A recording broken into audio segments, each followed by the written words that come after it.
Pro Football has been brought to you by the Military Banking Division of American Express International Banking Corporation, the bank for servicemen and their dependents.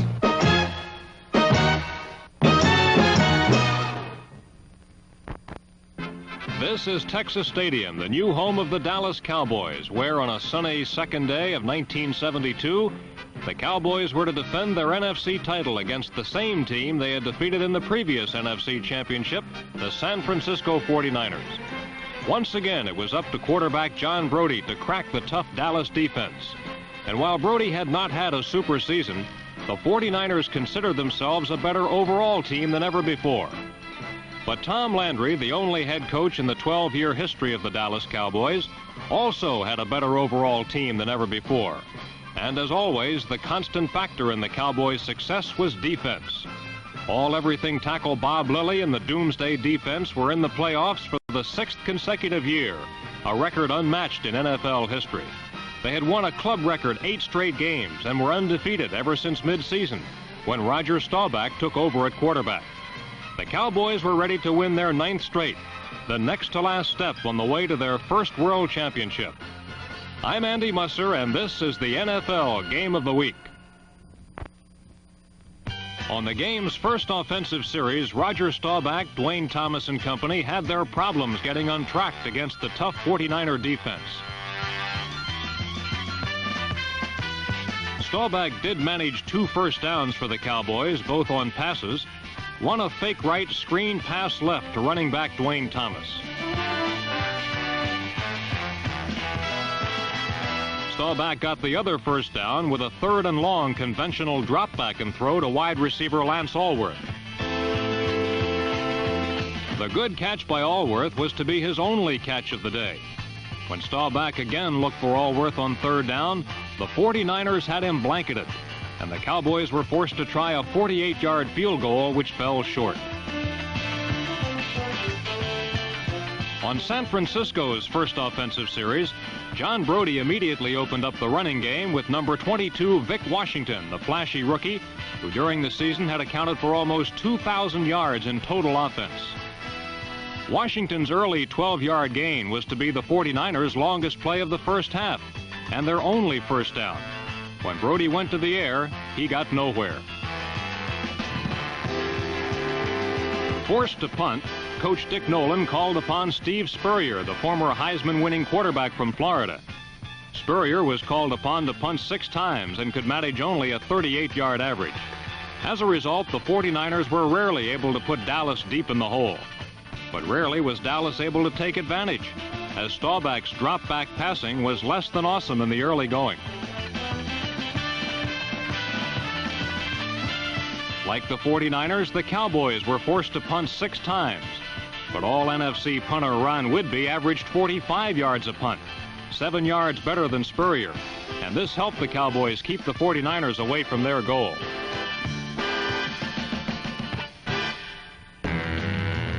The rest of the first quarter, Brodie fell into a predictable pattern. On 1st down, Vic Washington was sent out to get a few grudging yards. Dallas would allow no more than that.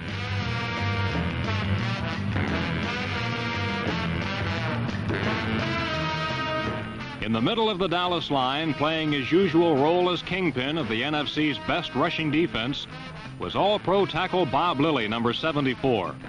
Lilly has played in 154 consecutive games since joining the Cowboys in 1961, and he seems to get better every year, if that's possible. On 3rd down, it was Brodie's pattern to pass, naturally, but he was far off target most of the time. Brodie's play-action fakes didn't seem to help, and the ball continued to bounce harmlessly on the synthetic surface. With 1 minute to go in the first quarter, Brodie completed his first pass, his only completion of the half, to a wide receiver. But it was good for only 6 yards, still short of a first down. Roger Staubach wasn't doing much better, as the 49er defense seemed to have things well under control. Staubach's drop-back passing had been stopped, and neither Dwayne Thomas nor number 35, Calvin Hill, was able to gain more than a very rough 3 yards or so at a crack.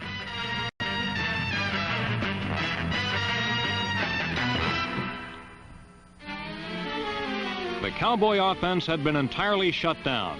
But then on the last play of the first quarter, again faced with 3rd and long, Roger Staubach stepped up and got a first down his own way.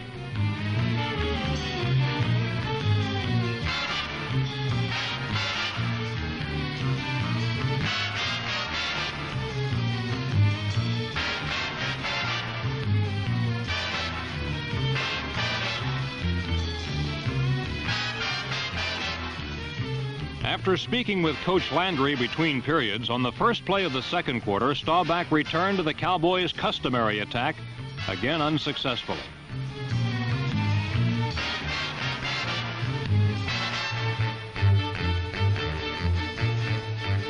On the next play, Staubach sent the entire offensive flow to his left, then started to run to his right looking for a receiver.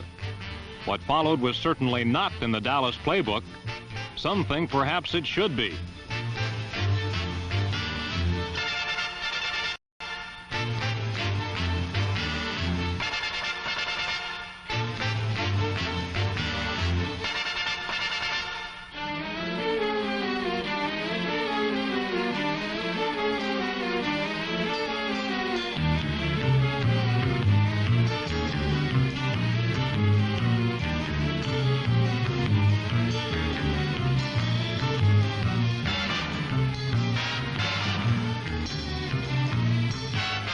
On 3rd down, when Staubach again resumed the normal Dallas game plan, again they were forced to punt.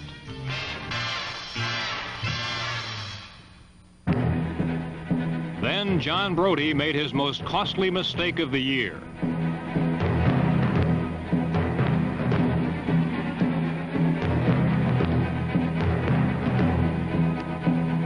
In a super slow motion replay from behind the end zone, we can see that Brody first faked a handoff to fullback Ken Willard, then retreated and threw a screen pass in Willard's direction.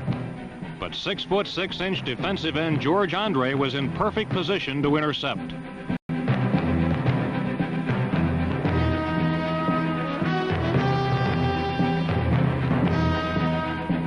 There are many better-known members of the Doomsday defense, but George Andre, the 10-year veteran from Marquette, had made the game's biggest play and perhaps the biggest play of the season for the Cowboys.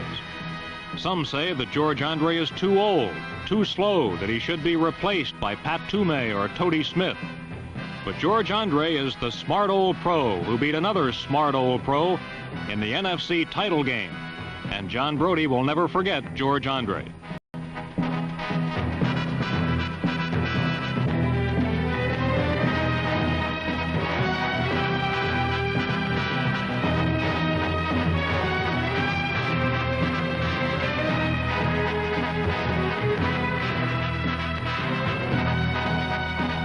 Calvin Hill vaulted in for the touchdown and the 6 points that turned out to be more than enough to win the NFC title for Dallas.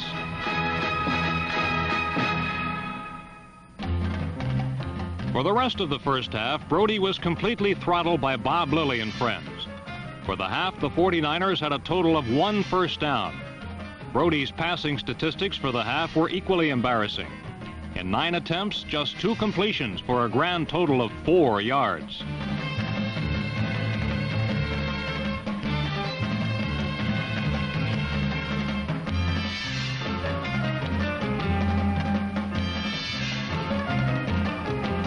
The Dallas offense, on the other hand, began to show small signs of life. Dwayne Thomas carried twice for his only 2 good games of the half, 8 yards up the middle, and then 10 yards around left end behind all-conference guard John Nyland, number 76.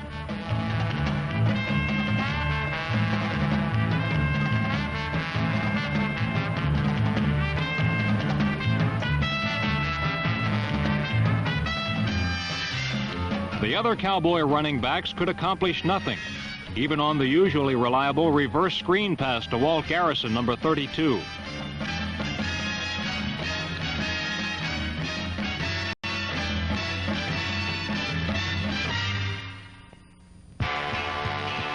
In the late stages of the first half, Roger Staubach took over the game. He rifled one for a first down to Bob Hayes, and on a 3rd and 19 play, he again stayed in the pocket and found his secondary receiver, tight end Billy Truax, for 21 yards, the longest play of the half.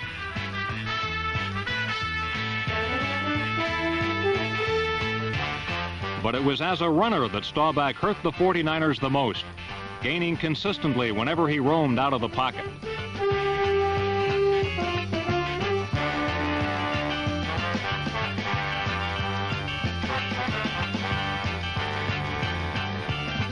Although Staubach averaged over 8 yards per carry during the regular season, Coach Landry frowns upon such frivolous antics, and a good deal of this frowning results from the depressing thought that one day, the end of a Staubach scramble may bring the end of a scrambling Staubach.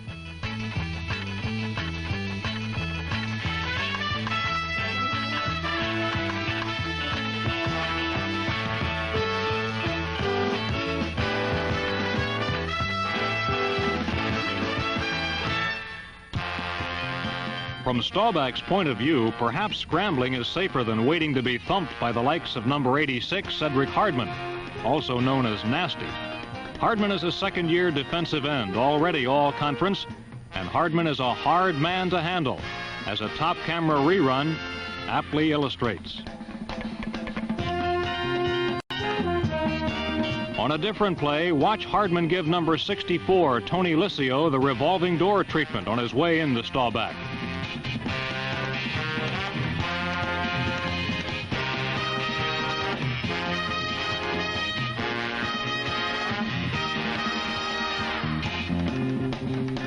On the last play of the half, Hardman ran over Liscio, chased Staubach out of the pocket, then caused him to fumble. The 49ers recovered the loose ball, the only such recovery by either team in the game. But by then the clock had run out, and so had the 49ers' fortunes for the first half.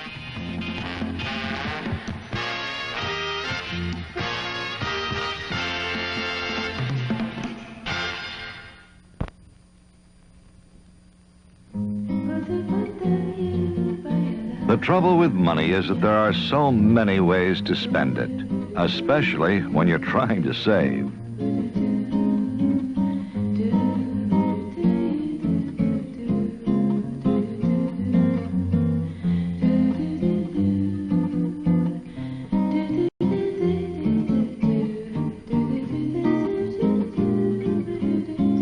It's your future, protected by saving at an American Express military bank.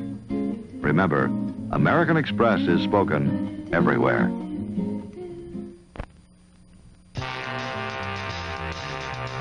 Defense had dominated the action in the first half, and in the final 2 quarters, the trend would continue. It had been the ability of Dallas' doomsday defense to contain San Francisco that had made the big difference in the game. In the first half, San Francisco had managed only 42 yards in total offense. And at the beginning of the second half, it was clear that John Brody's passing would be the key to any 49er victory hopes.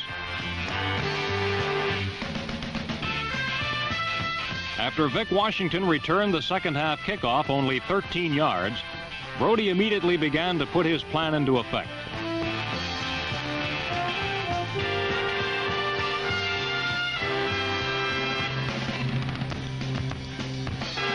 Number 18, Gene Washington, and number 82, Ted Qualick, were Brody's main targets in the second half, as the 49er offense finally showed signs of life.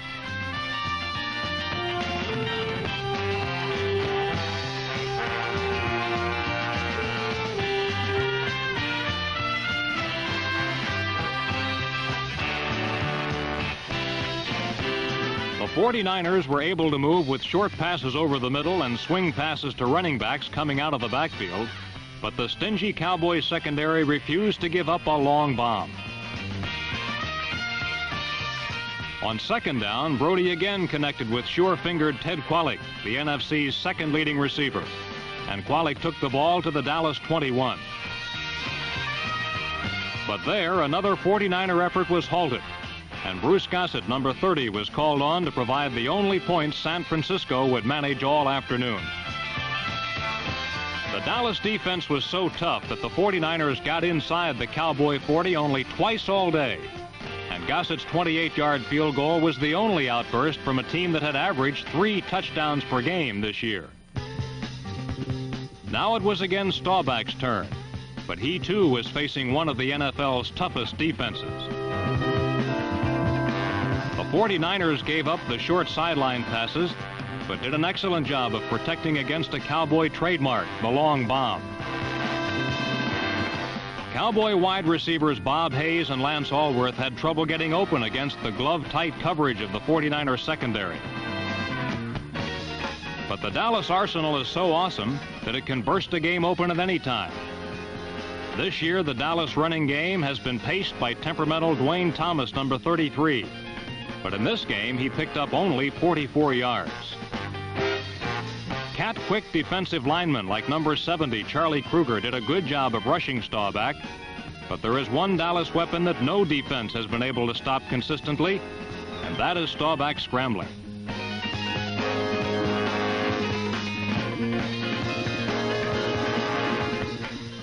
Although the Dallas drive stalled this time, Roger the Dodger would be back for more. In the third quarter, the 49er running game finally got on track for a brief moment as number 22, Vic Washington, scooted up the middle for 15 yards. Then on third down, Brody connected with number 18, Gene Washington, for 22 big yards. In super slow motion, we can see that Brody's pass was thrown low, and Washington's acrobatics were responsible for the completion. Brody had seemingly found a way to dent the Dallas defense as he combined with Washington and Ted Qualick on the 49ers' most consistent drive of the day. But on third down, the threat came to an end. Trying to throw on the run, Brody was unable to find number 22, Vic Washington. We can see that the Cowboys' number 52, Dave Edwards, was almost guilty of pass interference as he clubbed Washington just before the ball was released.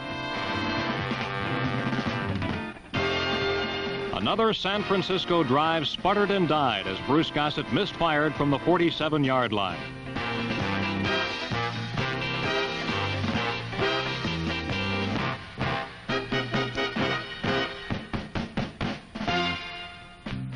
With time running out in the third quarter, Roger Staubach was determined to go back to the air. Although Lance Allworth was ruled out of bounds on this reception, Staubach's ad-lib antics resulted in a 17-yard completion to player coach Dan Reeves, number 30.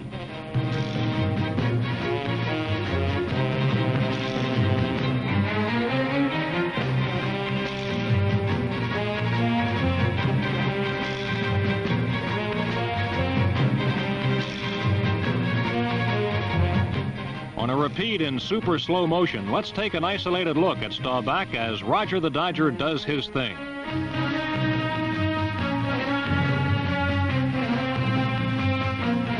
Dallas coach Tom Landry would like to see Staubach remain in the pocket rather than risk injury on his daring jaunts, but it was Staubach's scrambling that was instrumental in confusing the San Francisco defense.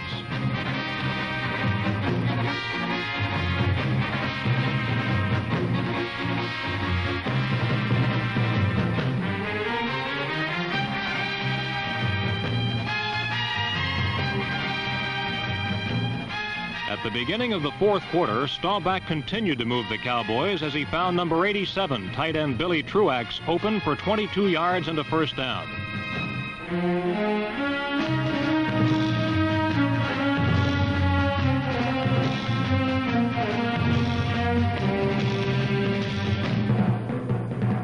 Staubach was intercepted only 4 times this year, and his scrambling ability had a lot to do with this statistic. When he can't locate an open receiver, Staubach simply tucks the ball under his arm and takes off.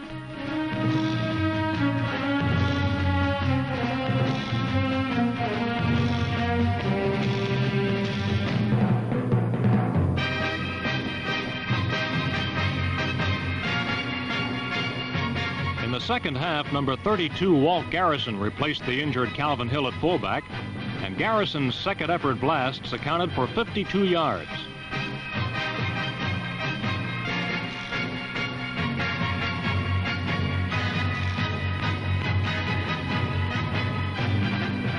Having established a ground game, Staubach on 3rd and 2 crossed up the 49ers with a bullet to number 89, Mike Ditka.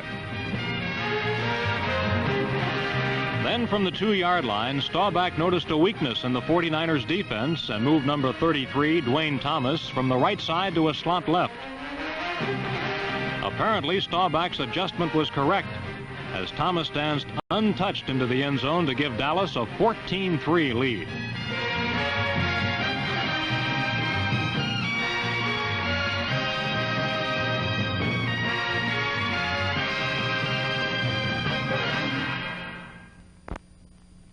Some credit cards can buy you golf balls.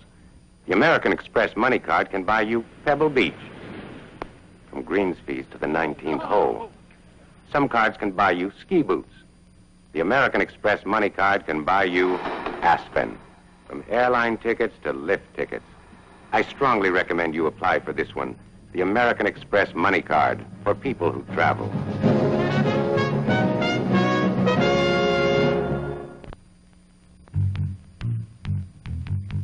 Trailing by 11 points, John Brodie knew that passing was his only hope.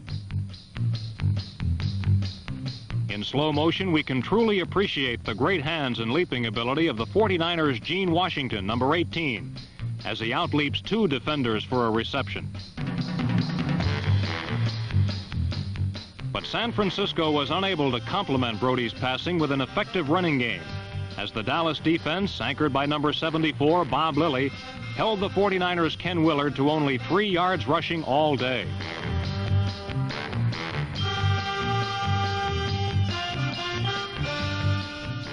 When San Francisco failed to move, Roger Staubach again went back to his most effective strategy.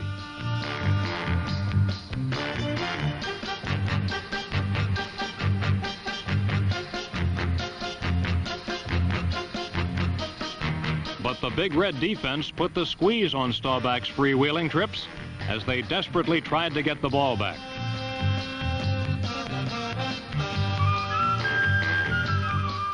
With 2.5 minutes remaining in the game, Brodie regained the ball, but it took only 1 play for him to lose it again.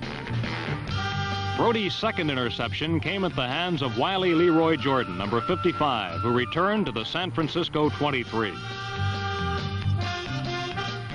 Although Brodie's passing had improved in the second half, interceptions ruined key 49er drives.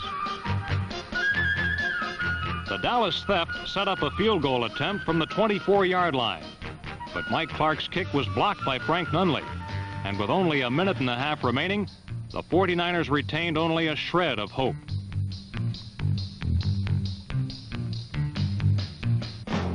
In the final moments of play, John Brodie staged a frenzied passing display as he frantically tried to snatch victory away.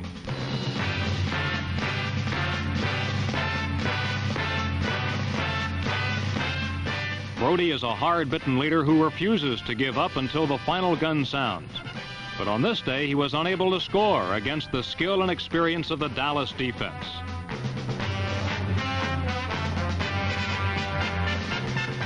With 19 seconds remaining in the game, Brodie was chased out of the pocket and served up his 3rd interception of the day. The theft by Cliff Harris squeezed the last breath out of the 49ers as the Cowboys delighted their fans with a 14-3 victory over San Francisco.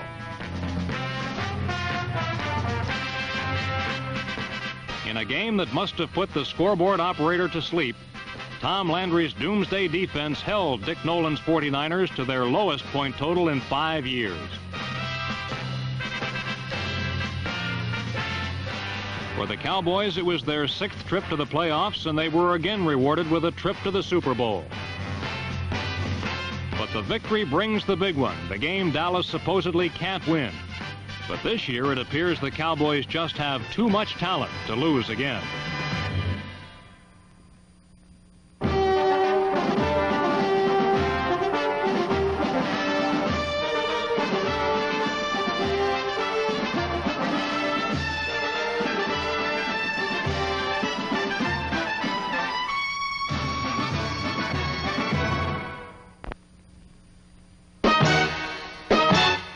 Football